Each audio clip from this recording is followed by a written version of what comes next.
संतों को दुनिया में भेजते रहे, जो आके समय समय पे बोली हुई आत्माओं को जागृत करके अपने घर ले जाने के लिए, सतलोक सत्संग ले जाने के लिए आते हैं और आते रहेंगे।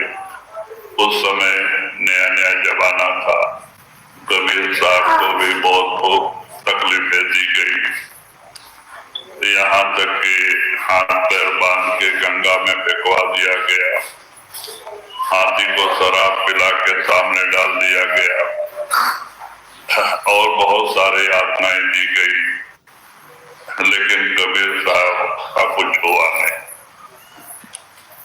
कहते हैं कि संत आते हैं भूले हुए भटके जीवों को जो है कि घर ले जाने के लिए और तपते हुए जीवों को शांति देने के लिए, लेकिन उन पे भी अत्याचार हुआ।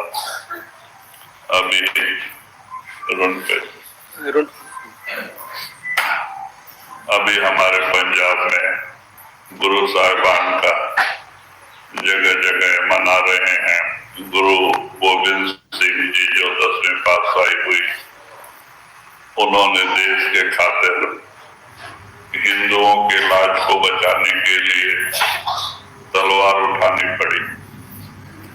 क्यों? उनके पिता को दिल्ली चांदनी चौक में खड़ा करके सिर कलम कर दिया गया। उस समय बादशाह ने जबान दिया था कि अगर आप एक अपना सिर दे दो तो हम हिंदुओं का कत्ल करना छोड़ देंगे।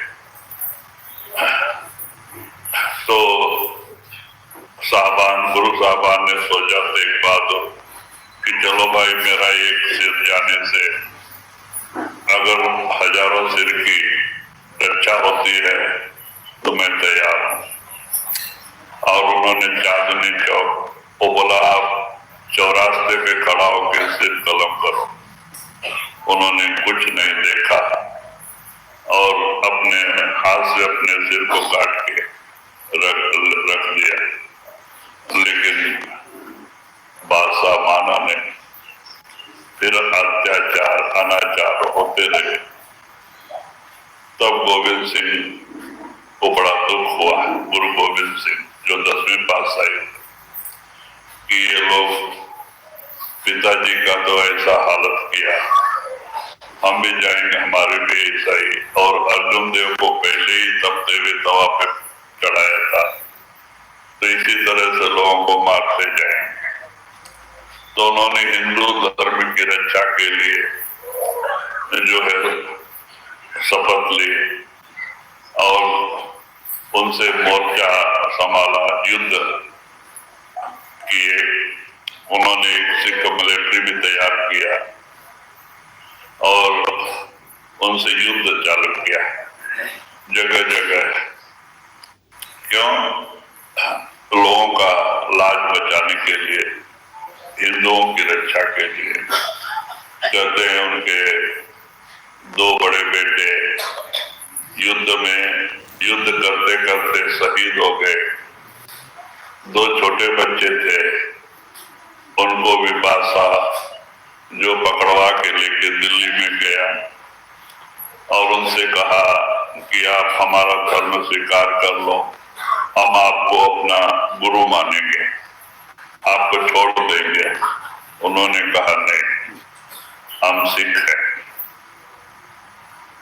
बहुत कुछ समझाने की कोशिश किया, बोला नहीं, हम तुम्हारा धर्म स्वीकार नहीं कर सकते।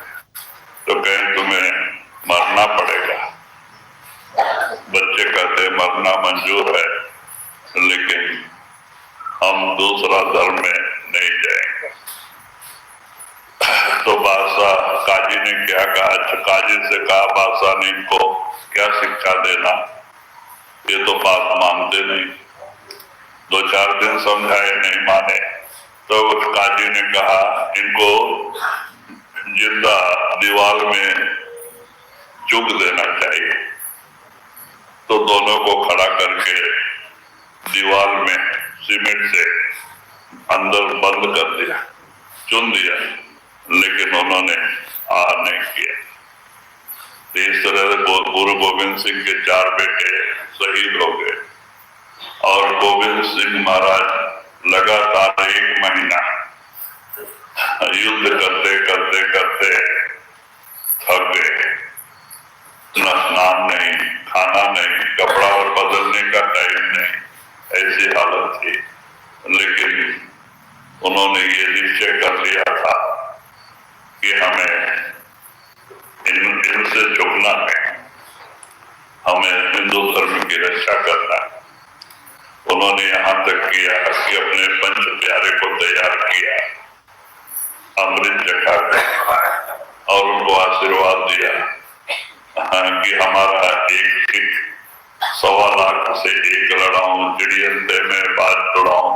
तब हरगोविंद सिंह नाम कहा मेरा एक सिख 1.25 लाख, जो आपके जो 1.25 लाख शत्रु से बराबर हैं। और उन्होंने उनके रूह को ऊपर लेके गए, उनको अपनी ताकत दिया, अमृत पान किया सबको ले जाके, और उनको ताकत बख्शी कि लोगों ने मुसलमानों के छक्के छुड़ा दिए। 1 महीना तक लड़ाई लड़ते रहे परेशान होकर के, यहाँ तक कि उनके दोनों बच्चे लड़ाई के मैदान में गिरे थे, खून से लथपथ थे। तो एक सेवादार कहता है, महाराज ये खुले पड़े हैं, इनके ऊपर कफन तो लेके डाल दो। कहते नहीं, हमारे और भी बच्चे सब पड़े हुए हैं। माने जो सेवादार हैं, जो सिख हैं, जिन्होंने अपना जान दिया, वो सब मेरे बच्चे।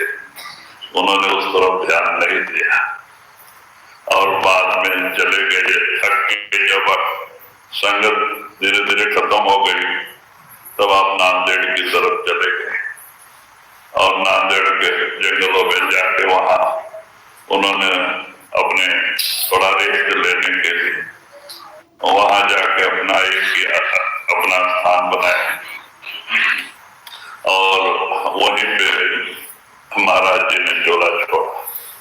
तो एक बड़ा बलिदान गुरु गोविंद सिंह ने जो दिया है, दुनिया आज उनको याद करते हैं।